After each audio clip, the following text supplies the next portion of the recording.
Hello everyone. Today we are going to discuss about inter-symbol interference. As we know that we have mainly two problems when the signal is transmitted through the channel. First is due to channel noise and second is due to ISI, that is inter-symbol interference. In our previous class we have studied how we can design an optimum receiver, which leads to the discussion of our matched filter so that we can reduce noise, channel noise. Now we are going to discuss ISI by ignoring the effect of channel noise. We know that we have a band limited channel. When a short pulse of duration, let it be TB, is transmitted through it, then the frequency components contained in the input pulse are differentially attenuated as well as delayed by the channel. That is, the pulses spill over to the adjacent time slots, which influences the amplitude of the pulses in those adjacent time slots. The spreading of pulse beyond its allotted time period TB is called ISI or inter-symbol interference, and thus it causes decoding errors. Now, let us look at the baseband data transmission system. So this is the block diagram of baseband data transmission system. So first of all, we have input binary data sequence, that is represented as BK, which consists of symbols ones and zeros. Then it is given to the pulse amplitude modulator. The output of the pulse amplitude modulator will be narrow pulse, that is represented as AK. Okay, then it is given to the transmit filter. This transmit filter has an impulse response of GT and the output of the transmit filter will be ST. Now it is given to the channel. Channel has an impulse response of HT. Now the output of the channel is X0T. Okay, now again in our channel we know that our channel is prone to noise. Here we are considering additive white Gaussian noise, that is denoted as WT. It get added with this output of the output, that is X0T. Okay, so the output of the channel will be XT. Now this XT is given to our receive filter. Now the output of the receiver filter is YT. Now it is sampled at ITB, T is equal to ITB. Now we have a decision device which has fixed a particular threshold. Okay, if the received sample is greater than this particular threshold, then we will consider it as a 1, and if the output is less than a particular threshold, then it will be considered as 0.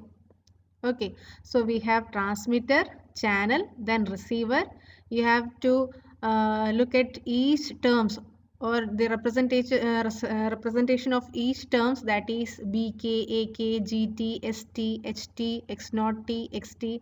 So we need to know all these terms for the future discussion. Okay.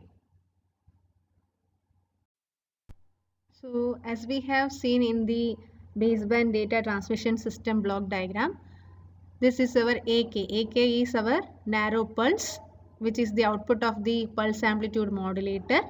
Okay, this AK is a narrow pulse, or we can say it is +1 if symbol BK is 1 and it is -1 if symbol BK is 0. Okay, so these pulses are so narrow that they can be approximated as impulses. Okay, this AK is very narrow. Okay, so it can be considered or approximated as impulse. Now this impulse is given to the transmitter filter, which has an impulse response of GT. Okay, so it is excited by this impulse of strength AK, producing a sequence of weighted impulse response. So the output of the transmit filter will be like this. Impulse response of transmitter filter is given like this. Okay. Now the transmitted signal at the output of transmit filter. What will be the output of the transmit filter? That is denoted by ST. If you look at the block diagram, you can see the notations. Okay. So now the transmitted signal at the output of the transmit filter is given as ST is equal to summation AK G in bracket T minus KTB. Okay. So G T minus KTB. If you look at this equation, we can remember what we have studied in our sampling session, T minus 1 TB, T minus 2 TB up to T minus KTB. So here you can see in the summation we have K times. Okay. So ST is equal to summation AK G T minus KTB. Okay. Where the value of K goes from 1, 2, 3 up to infinity. Okay. So we got the value of ST, that is equal to summation AKG T minus KTB, right? Now, if you look at the block diagram of baseband data transmission system, this ST goes through the channel which has an impulse response of HT. Now it will get added with your WT, okay, that is noise. Then it goes through the receive filter where we have an impulse response of CT, okay, then it becomes YT. Okay, so we have seen three impulse responses, that is impulse response of transmit filter, that is GT, then impulse response HT of the channel, and impulse response CT of the receive filter. Okay, so after all these things you will get YT as output, right? What is the output of your receive filter? That is YT, and the receive filter output is written as YT is equal to mu summation AKPT minus KTB plus NT. Now in the equation which we have seen in the previous slide, that is ST is equal to summation AK GT minus KTB. Okay, there is some difference in that with the equation of YT. Okay, so in this particular equation you can see a new term, that is mu. That mu is a scaling factor, and the scaled pulse mu PT is obtained by a double convolution involving the impulse response GT of the transmit filter, impulse response HT of the channel, and the impulse response CT of the receive filter. Okay, so we can see we have three impulse responses. So GT convolution HT convolution CT, that is equal to mu PT, where mu is a scaling factor. Okay, so from the previous equation ST, we have got now PT, that is that pulse is coming from the convolution of these three impulse responses, GT convolution, HT convolution, CT. So our equation becomes YT is equal to mu summation AK. Now we are using PT in place of GT. Okay, PT minus KTB. Plus again we have a new term, that is NT. What is NT? NT is due to your noise. Okay, NT is due to your noise. NT is the noise produced at the output of receive filter due to channel noise WT. Now we assume that the pulse PT is normalized by setting P0 is equal to 1. Now in frequency domain, mu PF is equal to GF HF CF. That is, convolution in time domain is equivalent to multiplication in frequency domain, where PF, GF, HF and CF are Fourier transform of PT, GT, HT and CT.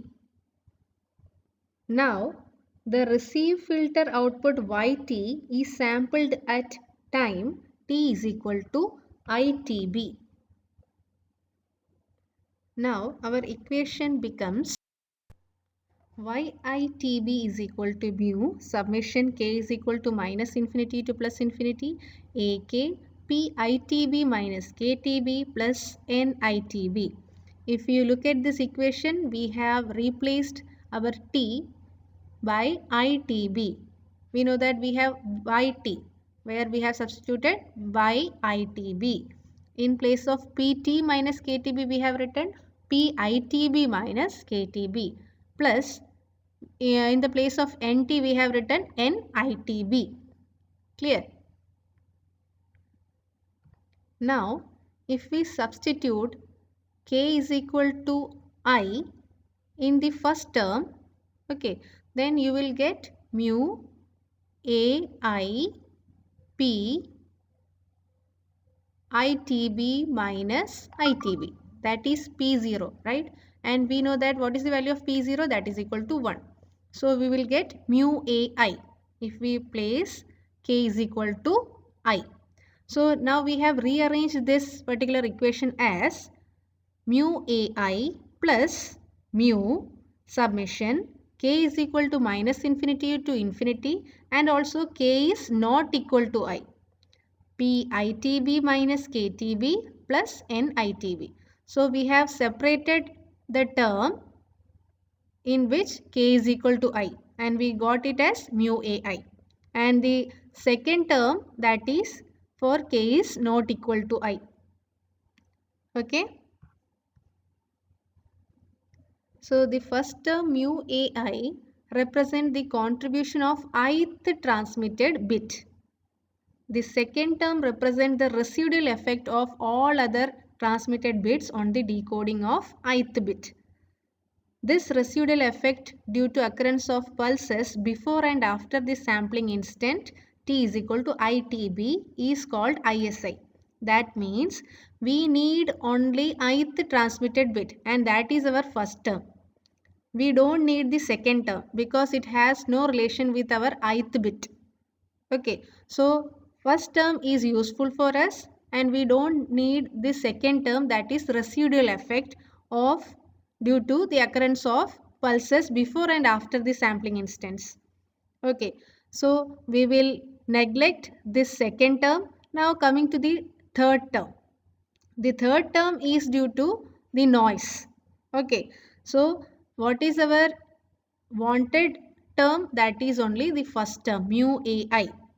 Okay, so in the absence of both ISI and channel noise, our YITB is equal to mu AI. Okay, so that is the output of the receiver without ISI or channel noise. That is YITB is equal to mu AI. So to design an optimum transmit and receive filter in order to minimize the effect of noise and ISI, we need to first select the appropriate shape of pulse PT in order to avoid the effect of ISI, because when we are using square pulses, it just spill over adjacent time slots, right? And the second thing, design the transmit and receive filter for getting the selected pulse shape PT. Okay, thank you.